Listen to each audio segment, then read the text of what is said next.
ఇంటికి ఇస్తానన్నావు, ఎప్పుడు ఇస్తావు, ఎందుకు ఇవ్వడం లేదు అని చెప్పి అడుగుతా ఉన్నారు. పిల్లలు అడుగుతా ఉన్నారు, తల్లులు అడుగుతా ఉన్నారు, ప్రతి రైతు అడుగుతా ఉన్నాడు. వ్యవసాయం మొదలైపోయింది, వేగంగా నీకు వ్యవసాయం పనులు జరుగుతూ ఉన్నాయి. రైతు భరోసా సొమ్ము జగన్ ఉంటే వచ్చేది. నువ్వు 20,000 రూపాయలు ఇస్తానన్నావు. రైతు భరోసా కింద, పెట్టుబడి సహాయం కింద 50 లక్షల మంది రైతన్నలు ఇవాళ అడుగుతా ఉన్నారు. మా పెట్టుబడి సాయం కింద 20,000 ఇస్తానన్నావు, ఏమైందా డబ్బు అని చెప్పి రైతన్నలు ఎదురు చూస్తూ అడుగుతా ఉన్నారు. ఈరోజు అక్క చెల్లెమ్మలు, పొదుపు సంఘాల్లో ఉన్న అక్క చెల్లెమ్మలు అడుగుతా ఉన్నారు. ఏప్రిల్లో పొదుపు సంఘాలకు 0 వడ్డీకి సంబంధించిన 0 వడ్డీ డబ్బులు కట్టాలి. మరి ఎందుకు 0 వడ్డీ డబ్బులు మాకు ఎందుకు కట్టడం లేదు అని అక్క చెల్లెమ్మలు అడుగుతా ఉన్నారు. చదువుకుంటున్న పిల్లలు అడుగుతా ఉన్నారు.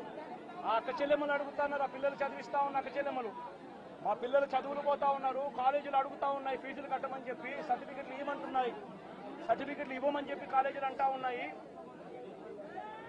2 క్వార్టర్లు, 2 త్రైమాసికాలకు సంబంధించి విద్యా దీవెన ఇవ్వడం లేదు, ఎందుకు ఇవ్వలేదు అని, వసతి దీవెన ఎందుకు ఇవ్వడం లేదు అని చెప్పి తల్లులు అడుగుతా ఉన్నారు.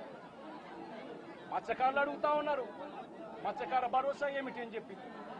ఇవన్నిటి నుంచి కూడా చంద్రబాబు నాయుడు ప్రజలను దారి తప్పించేందుకు, ప్రజలెవరూ కూడా ప్రశ్నించే పరిస్థితి రాకూడదు అనే ఉద్దేశంతో ప్రజల్లో భయాందోళన క్రియేట్ చేసే కార్యక్రమంలో భాగంగా ఈ మాదిరిగా దాడులు చేస్తూ, ఈ మాదిరిగా అన్యాయాలు చేస్తూ, ఈ మాదిరిగా తాను దిగజారిన రాజకీయాలు చేస్తూ ఉన్నాడు.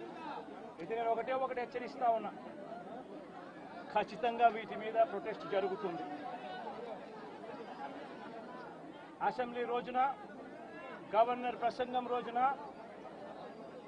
ఉభయ సభలను ఉద్దేశించి గవర్నర్ మాట్లాడే ప్రసంగంలో గవర్నర్ను ఖచ్చితంగా నిలదీస్తూ, గవర్నర్ ప్రసంగాన్ని అడ్డు తగులుతూ, గవర్నర్ను ఖచ్చితంగా నిలదీస్తూ వైఎస్ఆర్సీపీ గలం విప్పుతుంది.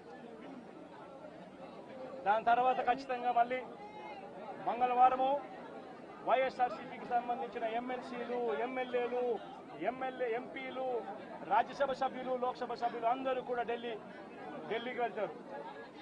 వెళ్ళి బుధవారము ఢిల్లీలో